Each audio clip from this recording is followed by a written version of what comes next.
आपका जो विजन है कि इंडिया नंबर 1 होना चाहिए, आई थिंक ये बदलाव आ रहा है। हमारे देश के नौजवानों के पास सामर्थ्य है, तो जन्मदिन पे क्या करोगी? 28 को है ना? तो क्या करोगी? बस मजे करूँगी। बस ये कहाँ है? हाँ, पीछे खड़ा है। ना टाइम, आपका वैल्यूएबल टाइम निकाला हमसे मिलने के लिए। मेरा वैल्यू आप ही है।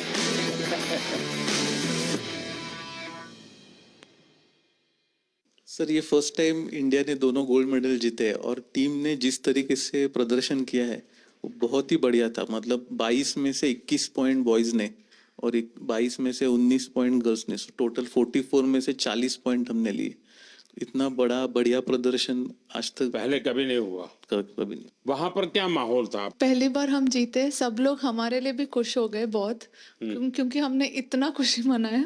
तो सबने एक्चुअली हर अपोनेंट्स ने भी आके हमें बधाई दी और हमारे लिए एक्चुअली खुश हो गए, even our opponents also. Sir, हमने देखा है कि लास्ट कुछ सालों में बहुत सारे जो स्पेक्टेटर्स है वो बहुत रूट कर रहे थे कि दूर दूर से वहां पे सिर्फ देखने आए थे ये मैच को, जो पहले मेरे हिसाब से इतना नहीं होता था।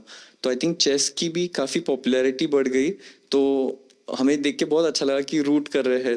थोड़ा प्रेशर भी होता था, बट इतना हमें सपोर्ट कर रहे, वो एक अच्छा फीलिंग था। और जब हम जीते तब इंडिया इंडिया ऐसे सब रूट कर रहे थे। इस बारी 180 कंट्रीज पार्टिसिपेट करी थी, बल्कि जब चेन्नई में ओलंपियाड हुआ था हम बोथ इंडिया टीम हम ब्रॉन्ज जीते थे।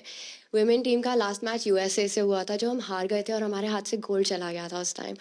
तो हम फिर से उनके साथ इस बार खेले। फिर इस बार हम बहुत ज़्यादा मोटिवेटेड थे कि इस बार ही इंडिया को गोल्ड लाना ही है, इसको हराना है, इनको हराना ही है। वो मैच फाइनली बहुत क्लोज था और ड्रॉ में फिनिश हुआ, but we went on to win the gold sir. पर हम इस बारी अपनी कंट्री के लिए जीत कर ही वापस आने वाले थे और कोई सेकंड वे नहीं था।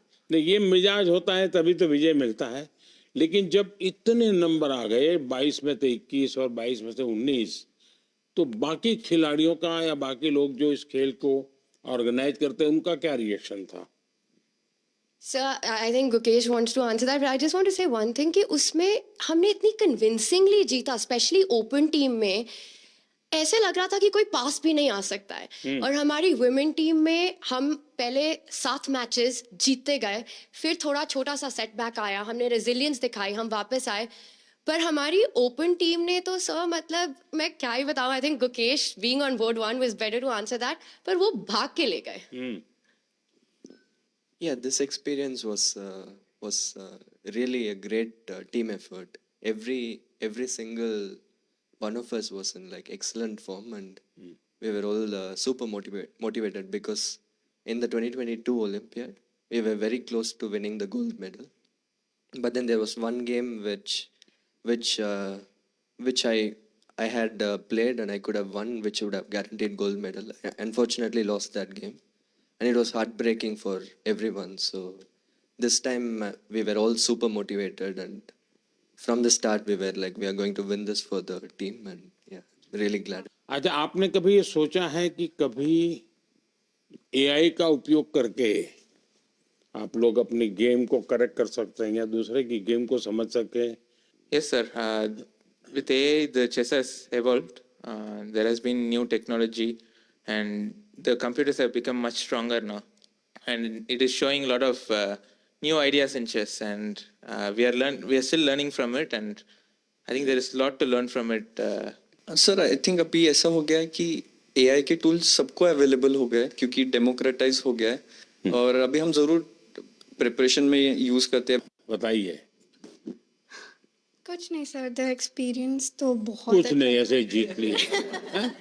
ऐसे ही आ गया, गोल आ गया। नहीं सर, ऐसे नहीं आ गया, बहुत मेहनत किया है। आई थिंक मेरे सारे टीममेट्स ने, इवन मेंस ने बहुत हार्ड वर्क किया है to finally get to the stage. मैंने देखा आप में से कईयों के पिता माता डॉक्टर है।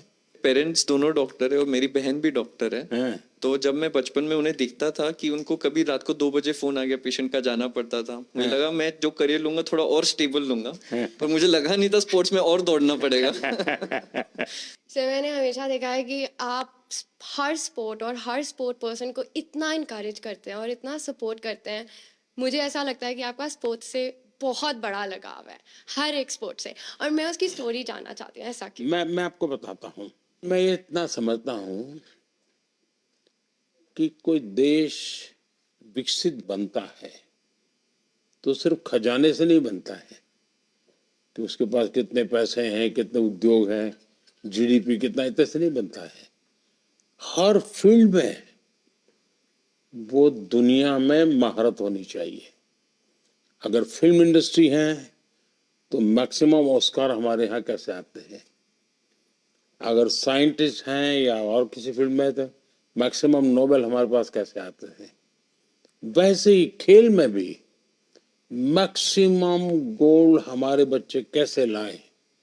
ये जब होता है इतने सारे वर्टिकल, तब देश महान बनता है।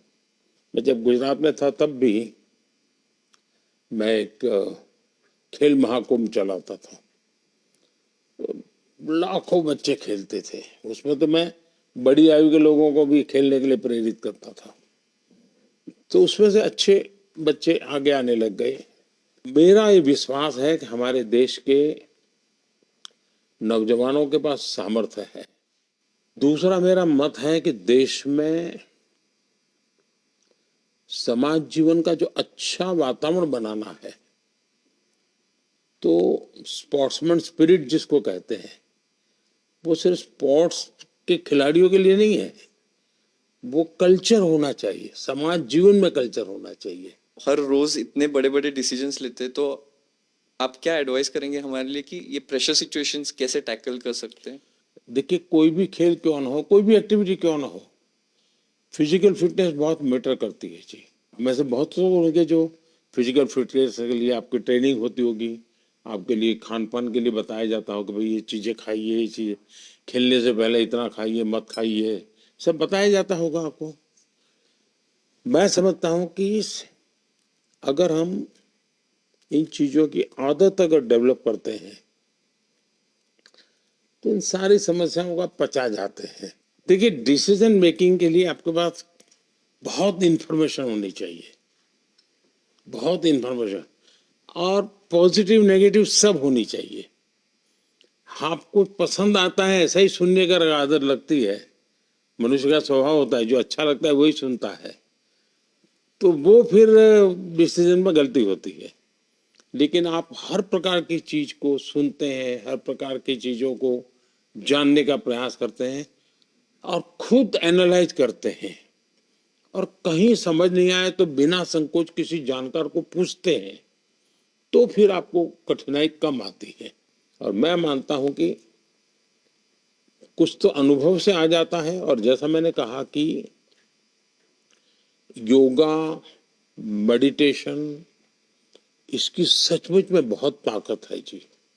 सर, हम अभी 2 हफ्ते खेले तो अभी पूरा थक गए, पर आप सालों साल दिन भर इतना काम करते, इतने मतलब पूरा ब्रेक भी नहीं लेते, તમે કેવી રીતે what's the secret sir for your energy? आप इतना जानते हो and then also you are open to learning and open to the world, और आप हमेशा हर स्पोर्ट पर्सन को आई थिंक इतने जोश से भर देते हो टू परफॉर्म। और मैं आपसे पूछना चाहती हूँ कि अगर आप हम सबको एक एडवाइस देना चाहो, आप जहाँ चेस को देखना, शतरंज को देखना चाहते हो। देखिए, ऐसा है, जीवन में कभी संतोष मत मांगिए। सेटिस्फेक्शन नहीं होना चाहिए किसी चीज का, वरना फिर नींद आना शुरू हो जाता है। तभी आप आलस 3 आ घंटा जाता सोते हैं सर। हाँ। आप सिर्फ 3 घंटा सोते हैं। हमारे भीतर एक भूख रहनी चाहिए, भाव, कुछ नया करने की, कुछ ज्यादा करने की।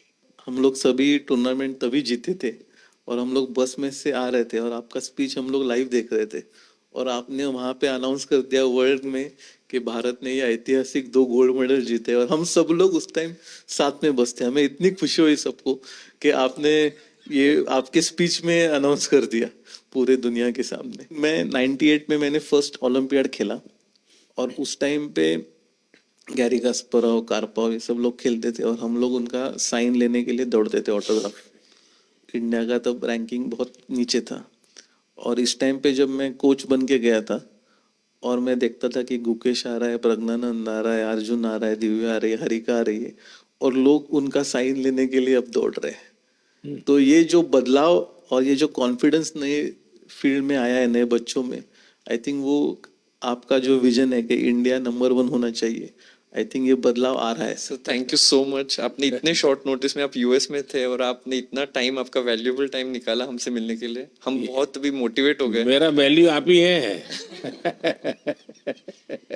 आई थिंक हमें ही नहीं, ये इतना इम्पोर्टेंट है, बाकी चेस जो खेलते हैं अभी उनके लिए भी बहुत ज़्यादा इंस्पिरेशन हो गए कि वो अच्छा खेले और आपको आके मिले, तो उनके लिए भी बहुत ज़्यादा इंस्पिरेशन। नहीं, ये बात सही है जी।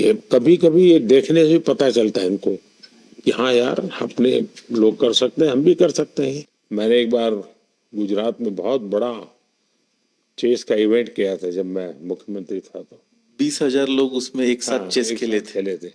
और सर उसमें उस टाइम पे इसमें से बहुत सारे लोग चेस नहीं खेलते थे। नहीं, तब तो इनमें से कईयों का जन्म भी नहीं हुआ होगा जी। तब भी लोगों को आश्चर्य होता है क्या मोदी जी ये कर रहे। अच्छा, 20,000 को जब बिठाने की जगह भी चाहिए, तो बहुत बड़ा पंडाल बनाया था मैंने। तो हमारे अफसर लोग भी कहते थे साहब अब ये इसके लिए इतना खर्चा। मैंने कहा इसी के लिए खर्चा करूंगा मैं।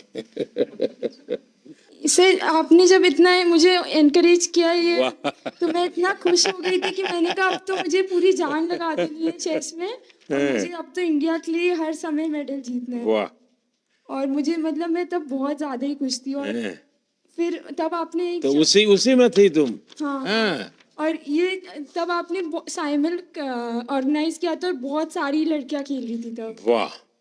तो उस समय तुम्हें वहां कैसे ले आए थे? तब मैं एशियन अंडर-9 जीती थी, तो किसी ने मेरी मम्मी से कहा कि एक बहुत बड़ा इवेंट हो रहा है गुजरात में गांधीनगर में, तो मुझे तब बुलाया था। तो ये मैं रख सकता हूँ ना? Yes sir. प्रेम करवाना था, बट इतना हाँ? प्रेम करवा के देना था आपको, बट नहीं बेटा, कोई चिंता नहीं। हाँ, ये मेरे लिए बहुत अच्छी मेमोरी है। तो ये शाल रखा है कि नहीं रखा है? यस सर, रखा है। है? हाँ, क्या अच्छे से।